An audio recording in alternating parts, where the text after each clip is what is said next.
村岡正則です。今日はですね、東京湾のボートチヌトップゲームに行きました。今日は一人でのんびりやろうかなという感じで自撮りチョコですね、やりたいと思います。早速どんどんやっていきます。まずガチポップ60ですかね。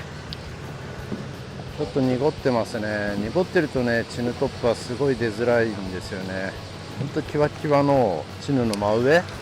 こうそっと落として、この辺でしか食わない。もう昨今のね、東京湾のチヌは溢れ返ってますから、ここは浅場なんですけど、いないわけがない状況ですね。で、浅いとこにいたいんで、日陰の暗いとこの浅瀬にいたり、こういうストラクチャーだったり、あとはこういうもうまんま浅いところですね。かっぱりでできるとこが多くて、ちょっとシーバスともまた狙い方がね違いますね。ちょうど満潮潮止まりなんで、断然干潮の方が釣りやすい釣りがチヌトップゲーム。この1ヶ月間ぐらい結構やり込んだんですけど、満潮時はなかなかポイントもなかったりして、また浅瀬ですね。今日もね、一日大事な会合とかが盛りだくさんで、今後のブルブルの10年を占う重要な会合があるんですよ。ちょっとこのエリア終わりましたね。2キロかな。水深7メーターのところにね、突然出てくる消波ブロックのキワキワ、結構ね来ましたけど、ここは本当昔入れて、有名でもないけどみんな来るような釣り場で、ここで15、6着地してから、この隣側のポイントに行ったんですよね。そしたらそこで一人の釣り人がいて、で入った瞬間鉢合わせしたんで、こんばんはなんつって、ちょっと不愛想感ある人だったんですけど、どうですかって聞かれたんで、ここで十何キャッチしたって言わないじゃないですか、初めての人には。だからポツポツですねなんつって、魚釣れましたなんつったら、あ、そうですかっつって、実はちょっとハンドメイドルアーの有名な人だったんですけど、その時は自分は分からずね、そしたら後でホームページ見たら、今日村岡正則に会いましたって、彼はポツポツって言ってたけど俺は20キャッチぐらいしましたって書いてあって、うわマジかってドン引きしたのを覚えてますね。ここに来ると思うよ。その後お会いしなかったですけどね。よし、ちょっと大移動します。大移動。ちょっとベイトタックルもチュパゾウに買いました。チュパゾウの収漁力がすごいやばくて、ガチポップ60といい勝負っていうか圧勝するんですよね。一回砂浜乗っけてですね、毎日来てるからもう潮選べないパターンですよね。涼しい時間に釣りをするってなると明るくなりだすんで、4時から8時か9時ですね。チュパゾウっていう、ブルブルで今開発が終わったところですね。まさに終わったところで、これ最終プロトなんですけど、もう各テスター絶賛で、発売はよみたいな感じの報告が相次いで、このね釣りで圧倒するっていうんで、チヌ専用ルアーってわけではないんだけど、チヌにはめちゃくちゃいいと。長さがなくて水の質強い割にこう移動距離が少ない、こまっとしたドッグウォーキングできたり、その場だけで首振りができたり、いろんなアクションができるので、誘いがすごいしやすくて、結果的に釣れるという。むちゃくちゃいるじゃないですか、シーバスやってると。水辺をね散歩してる人が一番チヌを見てると思いますね。チヌはどこにでもいて、フリーリーグなんかだと狙いやすかったり、一番こう食わせられる時間が長くて、で次にバイブレーションとかミノーの釣りでトップになると、トップには出ない時間帯がすごいあって、そことかチヌの本来の食性のカニとかエビみたいな、そういう付着物に潜んでる餌が乏しい時にトップに出てるのかなって、この1週間やってると思いましたね。今潮止まりです。今多分一番止まってる時間。ちなみにここはボートで来ようと思った方すごい気をつけてください。暗岩がいっぱいあって、エンジンでやると突然ガコーンっつってどでかい岩が何個もありますので、基本的にはこうボトムセンサーつけて推進置換をぶっ壊さないように気をつけてください。今日はタックルはナバルのシルバースケール C65ML ナノジョイント使ってます。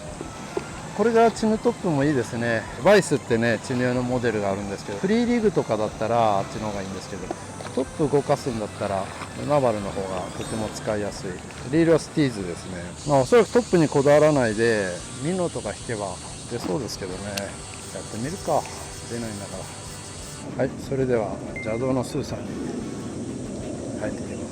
す。スーさんのただ巻きとジャーキング、秋の予定を立ててたんですけど、また楽しみな遠征いくつか組めて、今年のテーマは前回の動画でも言ったと思うんですけど、北海道のトラウトにはまっちゃってるんで、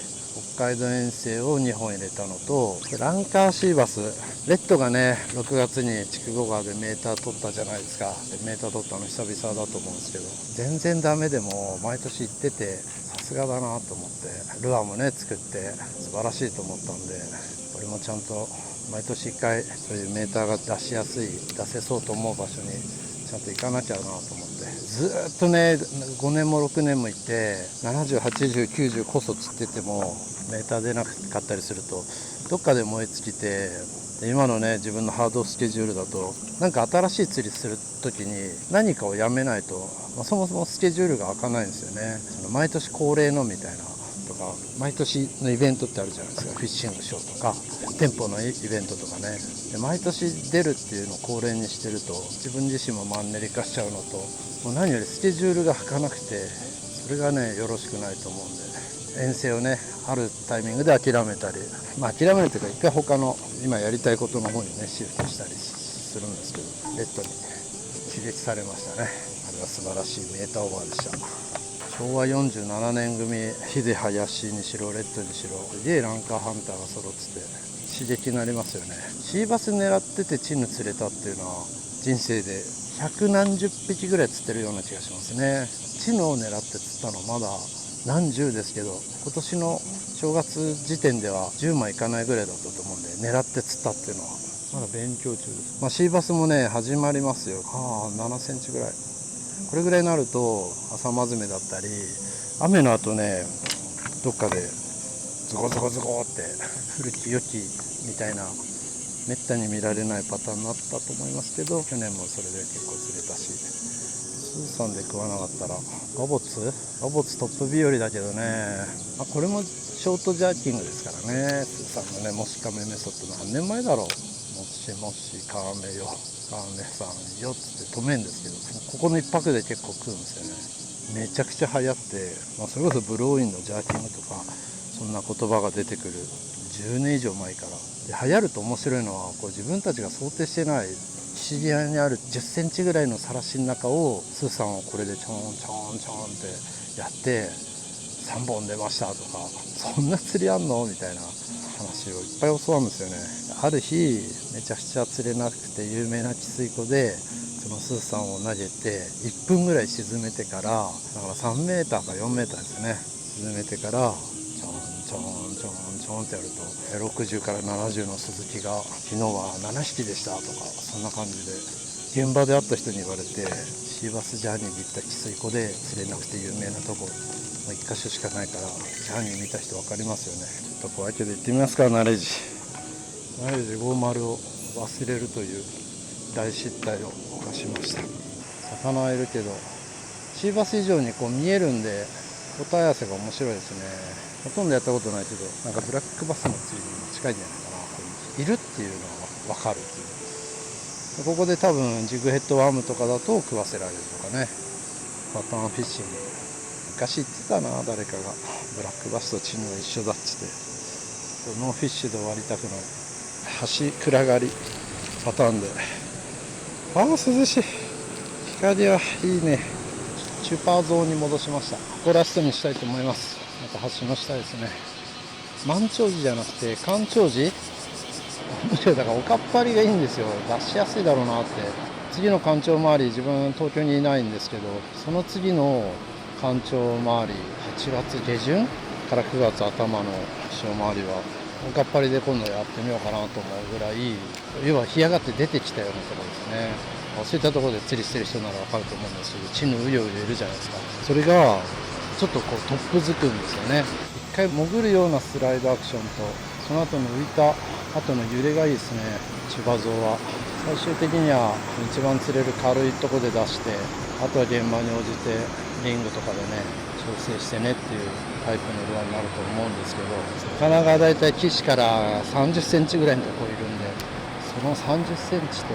岸の間、そこなら出る気がする。うわ出た、やっぱり